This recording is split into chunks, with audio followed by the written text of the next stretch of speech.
आज के हमारे इस वीडियो का topic how many what's in 1 ampere, मतलब कि 1 एम्पियर के अंदर कितने वॉट होते हैं। दोस्तों इस प्रकार का क्वेश्चन इलेक्ट्रिशियन से इंटरव्यू में पूछे जाने के काफी ज्यादा चांस होते हैं। तो अब आखिर इस सवाल का सही जवाब क्या है और इंटरव्यू में आपको क्या जवाब देना है, वही आज के इस वीडियो के अंदर हम जान लेंगे। तो बिना ज्यादा देर के वीडियो को स्टार्ट कर लेते हैं। दोस्तों वीडियो के स्टार्टिंग में ही अगर मैं डायरेक्ट आपको इस सवाल का जवाब दूं तो इस सवाल का जो जवाब होगा उस जवाब के अंदर आप आपसे क्वेश्चन करने वाले से यह क्वेश्चन करेंगे कि सर इस एग्जाम्पल के अंदर हमारे पास में वोल्टेज कितनी है, मतलब कि जो हमारा एक डिवाइस है जो कि हमारा 1 एम्पियर करंट ले रहा है। अब आखिरकार हमने इस डिवाइस को कितने वोल्टेज की सप्लाई दे रखी है, यह बिना पता किए हम किसी भी समय एम्पियर से वोल्ट को पता नहीं कर सकते। अब आखिर ये सभी कैसे काम करते हैं और साथ ही साथ अगर हमें करंट भी पता है और उसके साथ साथ हमें वोल्टेज भी पता है तो इस केस में हम हमारे उपकरण के वोल्ट को कैसे पता करेंगे, यह दोनों पॉइंट भी हम आसानी से देख लेते हैं। दोस्तों सबसे पहला पॉइंट तो हमें यह क्लियर होना चाहिए कि आखिरकार हमें वोल्टेज की जरूरत क्यों है। अगर हमें हमारे सिस्टम के एम्पियर पता है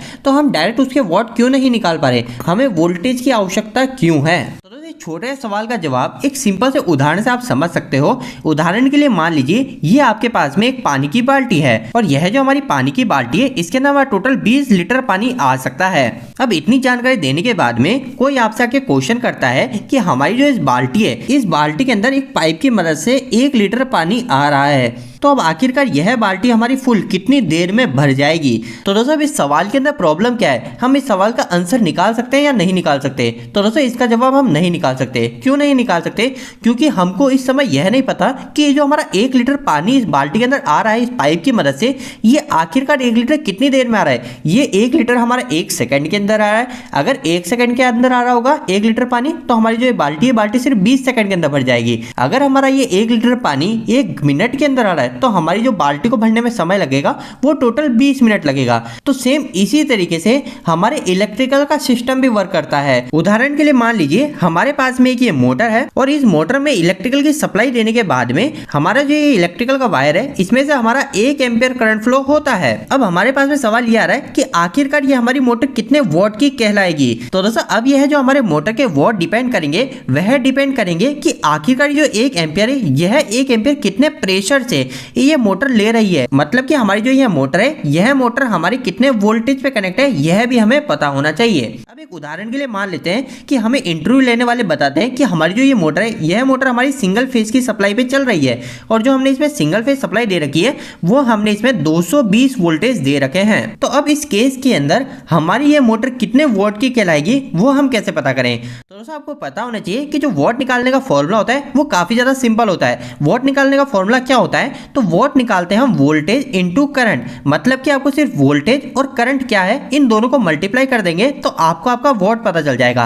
लेकिन दोस्तों यहाँ पर एक और पॉइंट का आपको ध्यान रखना है, यह एक पॉइंट आपके इस वीडियो के साथ साथ इलेक्ट्रिकल में सब जगह काम आने वाला है। आपको सिर्फ इतना ध्यान रखना है कि जब भी हम डीसी सिस्टम की बात करते हैं तो डीसी सिस्टम के अंदर अगर हमें वोल्ट पता करना है तो उसका फॉर्मूला काफी सिंपल है, सिर्फ हमें वोल्टेज और करंट को मल्टीप्लाई कर देना है। लेकिन वहीं अगर हम एसी सिस्टम की बात करते हैं तो एसी सिस्टम के अंदर अगर आपको वोल्ट पता करना है तो वहां पे हमें क्या करना होगा, वहां पे हमें वोल्टेज करंट और साथ ही साथ में यहां पे हमें एक पावर फैक्टर को भी मल्टीप्लाई करना होगा। और दोस्तों यह हमने सिंगल फेज एसी सिस्टम की बात करी है, लेकिन अगर हमारे पास में कोई एग्जांपल आता है कि हमें 3 फेज एसी सिस्टम के वोल्ट को पता करना है तो उस समय हमें क्या करना पड़ेगा, तो उस समय हमें पास में जो वोल्टेज है इस वोल्टेज के अंदर हमें 1.732 का मल्टीप्लाई करना होगा। यह 1.732 क्या है, यह √3 की वैल्यू है। तो आपको ये √3 की जगह आप डायरेक्ट 1.732 याद रखिए, यह हमेशा फिक्स वैल्यू रहेगी। तो आपको सबसे पहले आपके 3 फेज के वोल्टेज उसके अंदर 1.732 और साथ में आपको करंट और आपके पावर फैक्टर को मल्टीप्लाई करना होगा। अगर दोस्तों आपको ये तीनों फॉर्मूले याद नहीं हो रहे तो आपको सिर्फ यहाँ पे थोड़ी सी बात का ध्यान रखना है, ये तीनों फॉर्मूले काफी ज्यादा सिंपल है। सिंपल सी बात ऐसी है, अगर आपको वोल्ट पता करना है तो क्या रहेगा, वोल्टेज इंटू करंट, मतलब वोल्टेज और करंट को मल्टीप्लाई कर देंगे। लेकिन जब हम सिंगल फेज की बात करेंगे तो उस समय हम क्या करेंगे, वोल्टेज को करंट को साथ साथ पावर फैक्टर को भी कंसिडर करेंगे। तो आपको सिर्फ एक बात का यह ध्यान रखना है कि हमारा जो एसी सिस्टम होता है ना, इस एसी सिस्टम के अंदर पावर फैक्टर भी होता है। डीसी के अंदर हमारा पावर फैक्टर नहीं होता, इसलिए हमने वोल्टेज और करंट के साथ में पावर फैक्टर को मल्टीप्लाई नहीं किया है। लेकिन जैसे हमारा single phase system AC system की बात आ गई तो हमने वोल्टेज करंट और पावर फैक्टर तीनों को मल्टीप्लाई किया। इसके साथ में जब हम 3 फेज के वोल्ट पता कर रहे हैं तो इसके अंदर क्या आ जाता है, 3 फेज के सभी सिस्टम के अंदर क्या होता है दोस्तों, वोल्टेज के साथ में एक √3 की वैल्यू हमेशा मल्टीप्लाई होती है। जितने भी 3 फेज के फॉर्मूले होंगे, चाहे वो वाट का हो चाहे एम्पियर का हो कहीं पे भी अगर हम फॉर्मूले के अंदर वोल्टेज पुट कर रहे हैं तो वहां पे हमें √3 जरूर से मल्टीप्लाई करना है। तो इस 3 फेज के अंदर आपको क्या करना है, वोल्टेज इंटू √3 की वैल्यू होती है 1.732 और साथ में हमारा क्या है, करंट इंटू हमारा पावर फैक्टर। क्योंकि पावर फैक्टर क्यों आएगा, क्योंकि हमारा ये एसी सिस्टम है। तो दोस्तों कुछ हमारा इस तरीके से वॉट का फॉर्मूला काम करता है। अगर हम वापस से हमारे इस मोटर के एग्जांपल को देखें और इसके वॉट पता करें तो अभी हमें यह पता है कि हमारी जो ये मोटर है, यह मोटर हमारी एसी सप्लाई से चल रही है और एसी सप्लाई में कितने वोल्टेज है, तो सिंगल फेज वोल्टेज है। तो अभी हमारे पास में फॉर्मूला क्या बनेगा वॉट निकालने का, वो बनेगा वोल्टेज इंटू करंट और साथ में हम मल्टीप्लाई करेंगे पावर फैक्टर का, क्योंकि यह हमारा एसी सिस्टम है। तो अभी हम हमारी इस मोटर को वोल्टेज कितने दे रहे हैं, वो दे रहे हैं 220 वोल्टेज। तो यहाँ लिखूंगा मैं 220।